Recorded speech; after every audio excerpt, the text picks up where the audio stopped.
Okay, we now have another way of being able to sharpen our images. This one is called Parallax, and it comes from the same company SyQon that gave us Starless and Prism. Starless being the star removal tool, and Prism being the noise reduction tool. They've added a third one into the mix now that allows us to do sharpening, but it also does aberration correction as well as star reduction. Those last two options, though, can be turned off, so they're not options that you're forced to use. There are free AI models that you can use, as well as a pro version that you can purchase. So let's check it out. My name is Rich, and you're watching Deep Space Astro.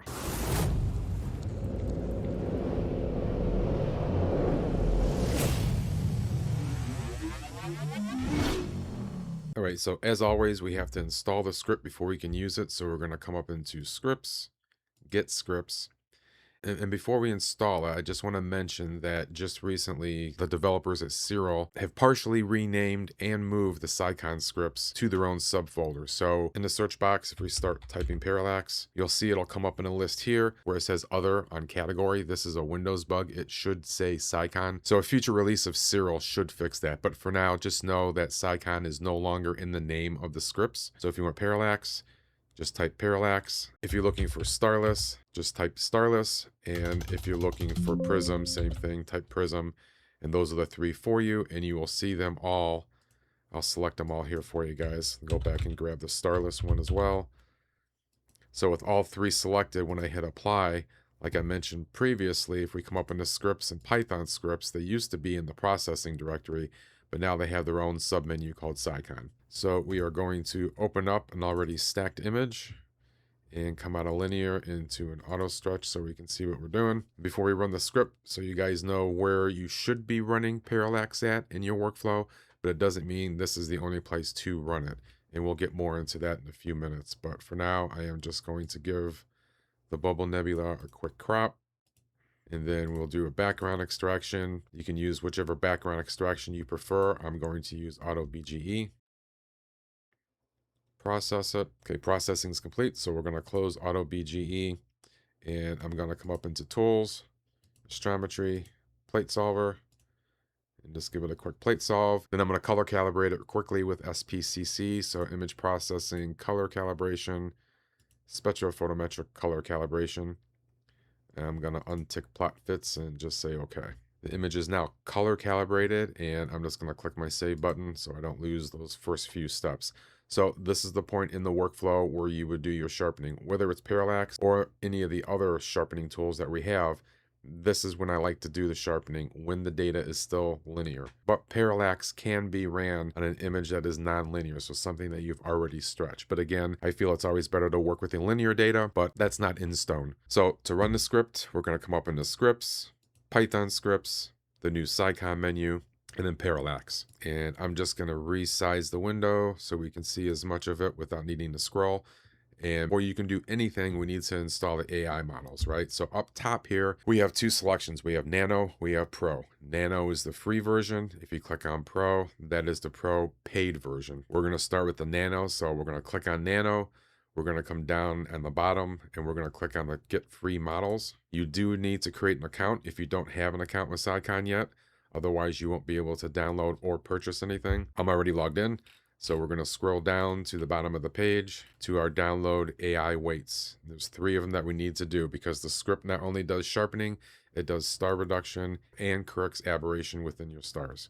So we'll start with the aberration correction and just click download file and then do the same thing for star reduction as well as the stellar sharpening. Back over to Siril, and just to show you guys, those three downloads are simply just in my downloads directory right now. So once we have these three AI models loaded into Parallax, they're going to be stored in a specific location on your hard drive. So you can delete these once you actually have them loaded. So we do so by using these three install buttons, right? The first one is for the correction model. So we're just going to click install.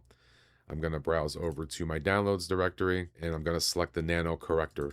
Star reduction is next. So install. Select the Nano Reduce, and then Sharpen. Again, click Install, and then select the Sharpen. So now the free AI models for Nano are installed, and we're ready to run some testing. Now, like I mentioned before, it also does aberration correction as well as star reduction. But you can turn those off. So if you don't want to do aberration correction or you don't want to do star reduction, you can drop this down, as you can see right here, to a 0 from a 3, and you've just turned those two off and it'll strictly just sharpen your image. For this tutorial, I'm going to leave all three of them on, so we'll put this back to 3, and we'll re-enable the aberration correction. So as you saw, I made changes using the up-down buttons here next to the number, but you can also use the slider, and it does the same thing for you. Sharpening defaults to 1. Obviously, the smaller the number, moving the slider to the left is less sharpening, and higher the number, the more sharpening you will get. Now, once you go past 2, you'll see everything turns red, and you get a warning saying, using a value greater than 2 makes the effect exaggerated and is recommended only exclusively if there is a strong deblur. You can play with it, you can take it up over the top and see what kind of results that you get, but it does really over sharpen it if you go over 2. So I'm going to take this up just to 2. Advanced performance, tile size, and overlap. So the AI processes the image in tiles, and this is the size of those tiles. So you can go from, the default's 512, but the range is 128 pixels to 2048. The overlap is how much the adjacent tiles overlap to blend the seams, and it has to be less than the tile size. So in this case, default 64, and 64 is less than our 512 tile size. But again, if you make adjustments to either of these two, just make sure the overlap is in fact a lesser value than the tile size that you specified. The edge pad actually is mirroring the image's own pixels outward past the edge. It's just a way to keep that hard cutoff from happening when it's putting the tiles back together. Again, these 3 settings, default settings, generally will be fine for you, but they're there if you need to tweak them. Apply temporary stretch for linear data. So as I showed you, this image has not been stretched yet. So we're going to want to leave that enabled, but this is where I was also talking about that this implies that this sharpening can be ran on an image that has already been stretched, so it's non-linear. Target median, you can go up or down with your target median, and that's a live adjustment over in your preview. You basically just want to get the image to look pretty even across the board, right? We don't want to go way too high where it gets super bright, and this is just a temporary stretch so it can be as accurate as it can during the sharpening process, but it's not that critical. You just want to get it, like I said, looking nice and balanced with the background. So I'm going to go with 0.12 on this one. If the stars are still in the image at this point in your workflow, which in my case they are, you probably want to enable linked stretch. As you can see, it helps preserve the star colors here. And then for CPU execution, if you're having problems with it running with your GPU, then you can tell it not to use your GPU and just use your CPU. It'll be slower, but it'll get through it and get the job done. I recommend that before you kick this off, or actually you could do it afterwards, I suppose, but go ahead and maximize your screen so you can actually see the result once it's done processing. So that goes to our next step. We're just going to come down and we're going to click on the process button. It'll take just a few minutes, and once it's done, we'll come right back. Okay, the process has completed, and as you can see, we have a divider bar right down the middle of the screen, and what it's indicating is the left-hand side is our original image, and the right-hand side is the processed image. So we can slide it back and forth to see the before and the after. Using my mouse wheel, I can zoom in, left mouse button, hold it down, and you can pan around the image. But again, right side is the process, left side is the original.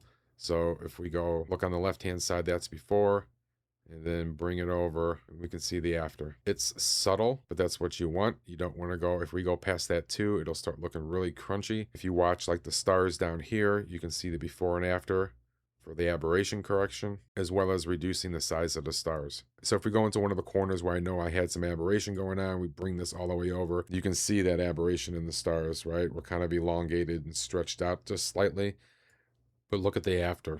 Tighten those up nice for us. So once you're happy with the results, I'm just going to resize the screen. Just come down and click Import in Siril. And our sharpened image with the aberrations corrected and the stars slightly reduced have been brought over into Siril. So the other thing that I wanted to show you, if we'll undo this and we'll run the script one more time. So over in the SyQon Parallax, like I mentioned, it does star reduction and aberration correction. You can use each of these 3 in the processing pipeline individually. So if I just wanted to do aberration correction, I could set my stars to 0 and I can disable the sharpening, just leaving the aberration correction in place, and hit process. And it'll just correct the aberration in the stars. No sharpening, no star reduction, just fixing the stars. And again, we'll maximize the view, and let's zoom into the corners and before and after. So it's kind of cool, right? They've included the star reduction, they've included the aberration correction, but they've also given us the ability to disable it or use them as individual tools within the script itself. And like I said, I could do the same thing with star reduction. If I just want to do star reduction, I can disable the aberration and then I can increase my star reduction and just play with that. Or I can leave them both disabled and just enable sharpening. I think you guys get the idea, right?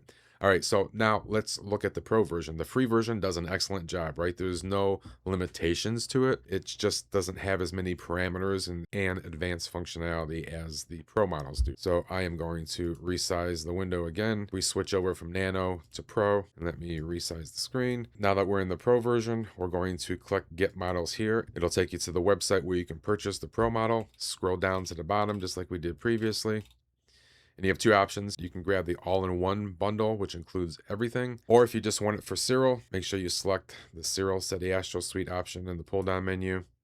Currently 67 euros, which works out to be about $70 American at time of recording. But you can get 5% off when you go into your cart. So if we click add to cart and then proceed to checkout and enter my code DEEP5, click apply, and it'll give you 5% off. So I'll save you a few bucks on the purchase. Okay, so once your purchase is complete, if you go over to your downloads tab on SyQon's website, you should see it listed there. So here's mine, Siril SETI Astro Suite. Just click download. I'm going to put it in my downloads directory like I did with the free ones. When that is complete, we'll need to go over and extract the zip file. And then you'll see we'll have our 3 weights files. You can ignore this macOS folder. I don't think that should be in there, but these are not your AI models, so just disregard these. So we need to get these loaded in just like we did the free ones. So we're going to come down, we're going to start with our correction model, hit install, go up to my downloads directory, open the folder that I just extracted, and select my parallax correction file. Star reductions next. We'll get the star reduction file and then the sharpen file. So now we're ready to go. All the settings are the same. So these are the differences between the Nano Edition and the Pro Edition. The biggest one being the model parameters. So with the free version, we have 1.3 million parameters that it's been modeled on. The Pro Edition is at over 4.5 million. The free version only has a single worker, whereas the Pro Edition is multi-threaded, up to 7 workers. With the aberration correction, we have basic spatial aberrations with the free version, and then coordinate-aware advanced correction with the Pro version. Star reduction model-only reduction for the free, but they have a hybrid circular erosion for the Pro version. And as of time of recording, the free version is only available for Siril. It's not available for any other platforms that are out there right now. So like I mentioned, the free version and my little bit of testing that I've been doing the past couple of days has done an excellent job for me. But with the Pro edition being trained on more parameters, it's always going to be the one that does a better job versus the free version. But it's up to you whether or not you want to purchase it. If you don't, you have the free version to work with, and you can make that decision later. Like I mentioned, the settings are all the same. So there's not going to be anything that changes because you're using the Pro version. The last option to talk about is the Clear AI Cache button. When a model is loaded for processing, the script keeps it in memory so it doesn't have to reload it from disk. If you run it again, that's your cache. So when you click Clear AI Cache, it simply wipes those stored models from memory and forces them to be reloaded from disk on the next run.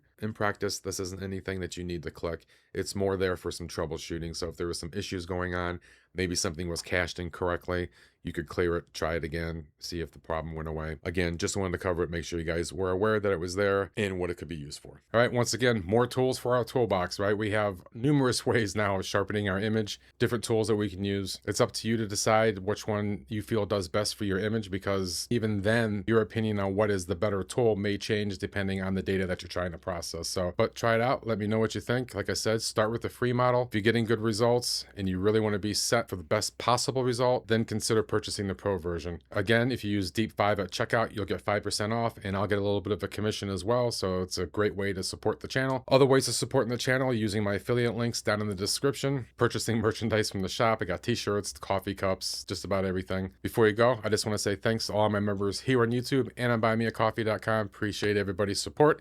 If you want to become a member yourself, you can do so on either one of those two platforms. Again, links are down in the description. As always, I appreciate everybody's time. We'll see you on the next video, and clear skies.